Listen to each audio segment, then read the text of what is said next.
સુરત મનપા દ્વારા ઉધના ઝોન વિસ્તારમાં Harinagar Naira petrol pump પાસે બનાવેલા બમ્પરથી સ્થાનિકો પરેશાન થયા હોય તેમ લાગી રહ્યું છે। સુરત મહાનગરપાલિકાના ઉધના ઝોન વિસ્તારમાં આવેલ હરિનગર ખાતે નાયરા પેટ્રોલ પંપની સામે બમ્પરથી સ્થાનિકો પરેશાન થયા છે। વારંવાર ઉધના ઝોન કચેરીએ ફરિયાદો કરાઈ હોવા છતાં કોઈ નિવેડો આવ્યો નથી તો સ્થાનિકો રોડ પર આવી ચિંતા જતાવી બમ્પરના કારણે થતા વાહન ચાલકોના અકસ્માતને લઈ વાત કરી હતી અને ઉધના ઝોનનો પેટનો પાણી હલતો ન હોવાનું કહી ગંભીર આક્ષેપો સ્થાનિકોએ કર્યા હતા। ચલો આપનું નામ? મારું નામ છે ઇલિયાસભાઈ વલીભાઈ મુલતાની।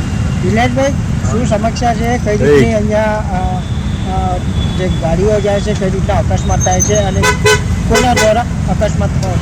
આ બમ્પરના કારણે છે ને જેટલી બી ગાડી રાતે જાય છે ને એને બમ્પરના નાસી પટ્ટા દેખાતા એ ગાડી બિચારા ઉછળીને લોકો પડી જાય છે। એમાં કેટલી મોત બી થઈ ગઈ છે। પોલીસવાળાને બી ખબર છે કે કેટલા એક્સિડન્ટ થાય છે। ઓનલાઈન કમ્પ્લેન બી બહુ આપેલી છે ને આ બમ્પર હટી જાય તો એક્સિડન્ટ અકસ્માત ઓછું થઈ જશે। અત્યાર સુધીમાં કેટલા અકસ્માત થઈ ચૂક્યા છે? કેટલો ગાડીઓ કમથી કમ બી રોજના જ થાય છે।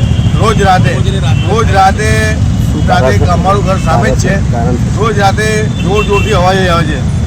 ઊંઘમાંથી ઉઠી જાય છે બ્રેક મારવાના। કેમ બમ્પર કેમ નહીં દેખાવામાં આવતું? એનું કારણ આ લાઇટના રિફ્લેશના કારણે આ પટ્ટા દેખાતા નથી આ લોકોને। એ કારણે ડાયરેક્ટ ફાસ્ટ ગાડી આવે છે અને ગાડી ઉછળીને પડી જાય છે, પલટી ખાઈ જાય છે। બાઇકવાળા તો પડી જ જાય। આના લઈને કોઈ સ્થાનિક ધારાસભ્ય કોર્પોરેટર તમે જાણ કરી? એમાં લોકોને કીધું બી છે અને એસએમસીમાં બી કેવડાવેલું છે। ઓનલાઈન અરજી બી આપેલી છે અમે। અત્યાર સુધી કોઈ કાર્યવાહી થઈ નથી। બધાનું કહેવું એવું છે મ્યુનિસિપાલિટી આપનું નામ? મારું નામ અબ્દુલ ગફ્ફાર છે। અબ્દુલભાઈ, કઈ જગ્યા છે અને શું સમસ્યા આવી રહી છે? આ Harinagar Udhna main road Naira petrol પંપની સામે આ બમ્પરનો સવાલ છે। અહીંયા આ જે પ્રોબ્લેમ છે તેનું કારણ એ છે કે રાત્રે રોજ ગાડીઓ જપ્ત થાય છે, લોકોને દેખાતું નથી। 4 વ્હીલર 2 વ્હીલર 3 વ્હીલર મહિનાની અંદર 25-30 અકસ્માત એવું કપકું છે। રોજના એક થાય છે। જમ્પ ગાડી થઈ જાય, એક્સિડન્ટ થઈ જાય, ગાડી પલટી થઈ। કાલે રાત્રે બી એક્સિડન્ટ રિક્ષાવાળો પલટી ખાઈ ગયો। ઉધના પોલીસ હાજર હતી। ઉધના પોલીસે રિક્ષાવાળાને 108માં મોકલી।